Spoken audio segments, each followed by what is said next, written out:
नगर परिषद अंतर्गत प्रभाग क्रमांक 12 मधील मतदान केंद्र क्रमांक 3 जिल्हा परिषद कन्या शाळा मंगळवारा येथे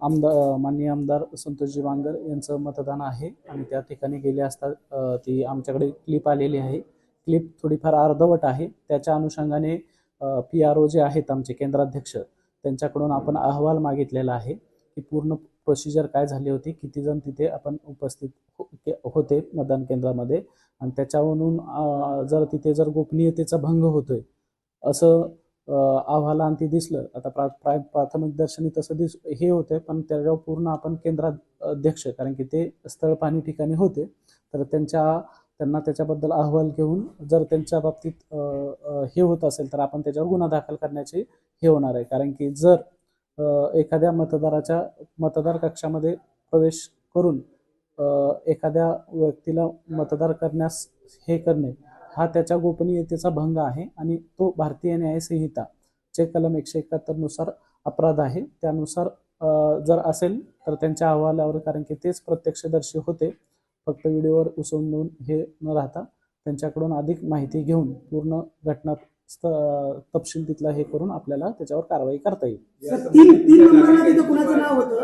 3 नंबरवरती कोणत्या उमेदवाराचं नाव होतं त्या मतदान केंद्रावरती? कारण ते 3 नंबर बटन दाबा असं ते आवाजामध्ये प्राथमिकरित्या नाही, ते त्याची माहिती हे करून घेतो. तोच विषय आहे. त्याच्या बाबतीत मतदान केंद्राध्यक्षाचा अहवाल आम्हाला महत्वाचा आहे. तसं त्यांना आपण पत्र देतोय आता की त्या हे ज्या बाबी घडलेल्या आहेत त्याचा हे करून त्याच्यावरती उचित जर गोपनीयतेचा भंग तिथे झाला असेल किंवा अवाजवी प्रभाव मतदारावर करण्याचा प्रकार झाला असेल तर त्याच्यावर गुन्हा दाखल होईल. तुमच्या नागरिकांची वगैरे कुणाची तक्रार आली आहे का या संबंधी? नाही, मीडियामधूनच आम्हाला हा आला होता, मला थेट आला नव्हता काही हे, पण त्यात पण ती खूप शॉर्ट सेकंदाची हे 10 सेकंदाचा व्हिडिओ आहे, 5-10 सेकंदाचा. त्याच्यामुळे पूर्ण मला त्याच्यावर आत्ताच हे करता येणार नाही. अतिरिक्त माहिती घेतल्यानंतर ह्याच्यावर आपण पुढील कायदेशीर जर आवश्यक असल्यास कारवाई करणार आहोत. मतदान केंद्रावर CCTVची नजर त्या मतदान केंद्रावरती CCTV आपले 7 ते 17 मध्ये आहेत सर्व ठिकाणी, म्हणजे त्याच्यावर पण असेल. 7 ते 17 मध्ये आहेत. मी तरी व्हिडिओ फुटेज त्याचं अवेलेबल होते का ते पण बघून घेतो, तेही आम्हाला उपयोगी येईल. त्यांनी घोषणा दिली मतदान केंद्रामध्ये, मोबाईल पण घेऊन गेले होते. नाही, मोबाईल वापरणं तर हे करणं संयुक्तीच नाहीये. तिथे किती जण उपस्थित होते त्या ह्याच्यामध्ये तर त्याच्यावरतीच आपण हे करणार आहोत.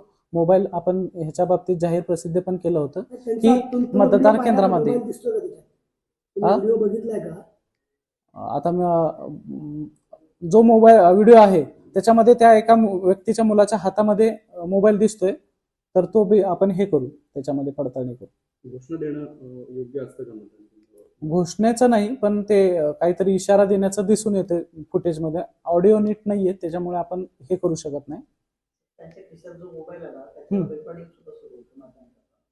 बर तेच त्याच्या बाबतीत आपण ह्याच्या बाबतीत त्याच्या नाही मोबाईल खिशामध्ये होता तर त्याच्या बाबतीत आपण तेच केंद्राध्यक्षाचा म्हणजे स्पॉटला जे आपण तिथं उपस्थित होतो हे आज आपले मतदान झाल्यानंतर तोपर्यंत त्यांना आपण प्रायमरी रिपोर्ट हे करायला सांगितलेलं आहे. कारण की सध्या ते मतदान केंद्रावर आहेत आमचे मतदान केंद्राध्यक्ष.